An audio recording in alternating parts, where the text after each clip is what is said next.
Nunes sets the record straight on Gowdy, points out exactly what the media is hiding by US4Trump.com.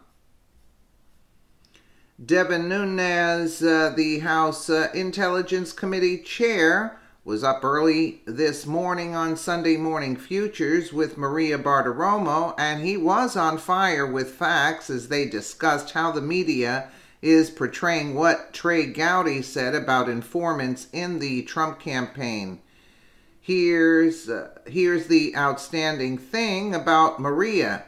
She asked the question that most Americans want to know. An example, the media is busy taking what Trey Gowdy said out of context.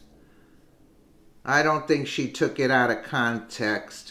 Specifically, CNN is saying Gowdy has essentially said there is no there with the FISA abuse, and that the FBI was right for placing a spy in the Trump campaign. So what does that tell you? That's out of context? Maria asked Nunes about it. She says, I'm just trying to understand because you broke the news on this program more than a month ago that you've looked for reasons and catalysts to understand how an investigation was opened and launched into the Trump campaign. Let's take a listen.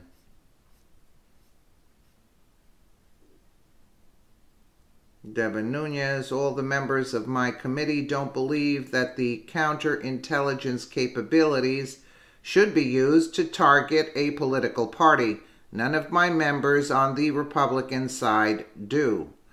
Okay, but Gowdy said there's no there in a sense. Yeah, well, there was no spy, he said, and if there was, it's a good thing. Yeah, right.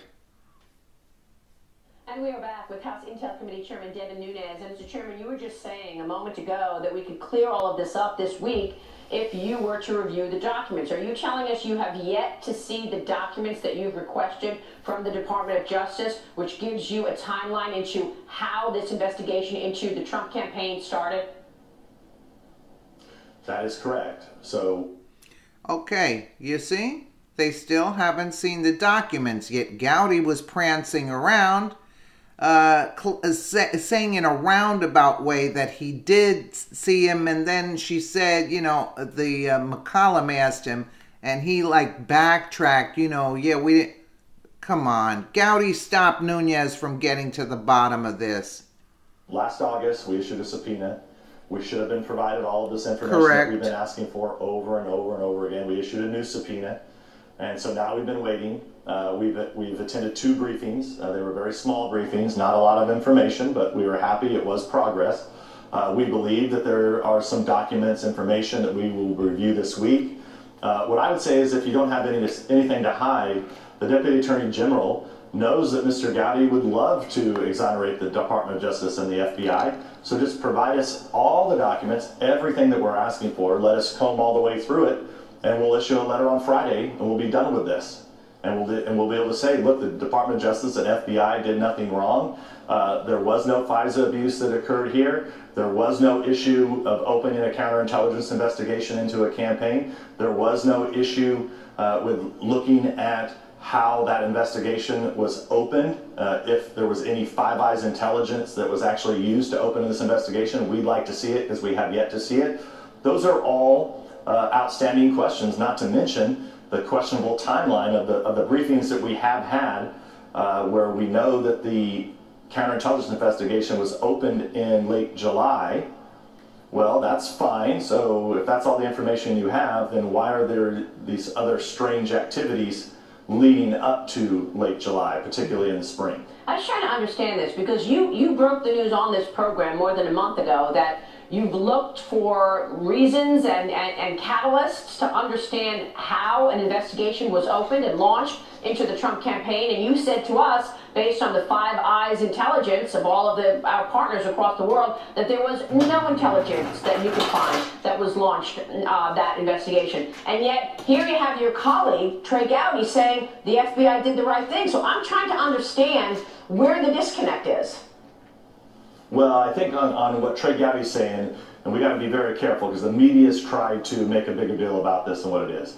What Trey Gowdy is specifically talking about is this small slice of the investigation that we're looking at as it relates to whether or not an informant or informants were used. That's what he's referring to when he talks about that the president's not a target of this investigation. I believe that Mr. Gowdy knows very well, and he's been instrumental in helping us get to the bottom of the FISA abuse that did occur. That is absolutely for sure. Right. The dossier was unverified, and that was used to get a FISA warrant. Yes, and there's new information actually this week that the media is ignoring. So the New York Times has reported in the past that the Australian ambassador, Australian High Commissioner, is the one that brought this to the attention of the United States government. Now, typically that would have gone through FBI channels, it would have went through the embassy in London, and it would have came across officially, and it didn't. Across the pond officially. And it didn't, and that's what we would like to have seen. Now, this week, we now know that Mr. Downer, the former Australian ambassador, High Commissioner in London, said that he had given the information to the Australian ambassador in the U.S. Well, now we know that that's not true. So Mr. Downer now has claimed that in an Australian newspaper, but we now know from sources that have now spoke to different media outlets, the Australians are denying that that's how this happened, that the Australian ambassador in the United States had nothing to do with this. And quite frankly, that's what we want our partners in Australia to do. We don't think that they should be investigating or looking into political campaigns and then willy-nilly throwing that information over to the U.S. government and then opening investigations into political campaigns. That's not what we want to see. If the president is not a target, why are we talking about a potential interview with the special prosecutor? Back to the letter that Fox News has obtained, and that is basically a letter from the senior legal team outlining the reasons why the president should not sit with Robert Mueller and is not going to be subpoenaed and should not be. So if he's not a target, why did they have to send this letter? Well, I agree with you, right? So this is the difference. So Mr. Gowdy believes that he's been told by the Department of Justice on several occasions that Mr. Trump's not a target. But what I keep going back to is that, well, wait a second, we know from Mr. Comey, he said that the Trump campaign was the reason that they opened up the counterintelligence investigation. So they did open up an investigation in the Trump campaign. And so look, maybe I'm not a lawyer. Maybe there's a legal definition as to why he's not part of this. However, I don't think that's the case here. I mean, I just think that it's impossible to believe in normal America, if you open up into the Trump campaign, you absolutely are opening up into Donald Trump himself. That's my opinion. Mr. Gowdy doesn't think so. He's a lawyer. He's worked with DOJ. I don't know who's right, but it's one of the things that we have to get to the bottom of. You are investigating the State Department right now to try and understand how the information has flowed, ultimately getting to the FBI to launch this investigation. What can you tell us about your investigation into the State Department? Well, that was the new information I was referring to just a little bit ago, is that the New York Times had reported that Mr. Downer, the Australian High Commissioner, had brought this information through official channels through Five Eyes Intelligence. That didn't happen. We have people in the State Department who say that they were involved. So people in the U.S. State Department have admitted they were involved. So now we're trying to figure out, well, who at the State Department was involved? Did Mr. Downer take this information to the State Department? Is that what happened? And did the State Department then take that to the FBI?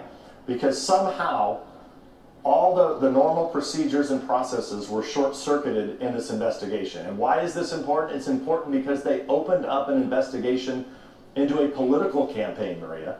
A political campaign. We're not talking about terrorism. We're not talking about something criminal. They used our intelligence services by opening up a counterintelligence investigation. They did not have to convene a grand jury. None of that had to happen here, which is why it really falls on the House of Representatives. It falls on the Intelligence Committee.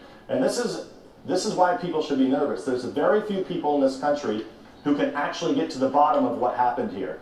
I prefer not to have to be doing this. There's a lot of important work that we could be doing, but the American people are counting on Congress to get to the bottom of this. We're the only ones with the classification, with the clearances that matter to get to the bottom of the situation. And so even though we don't want to be doing it, we're the ones that have to do it, because if we don't, who will? And I just don't think members if they're being honest. All the members of my committee don't believe that the counterintelligence capabilities should be used to target a political party. None of my members on the Republican side. Congressman, we're going to take a short break. Well, as you can see, they differ with Gowdy.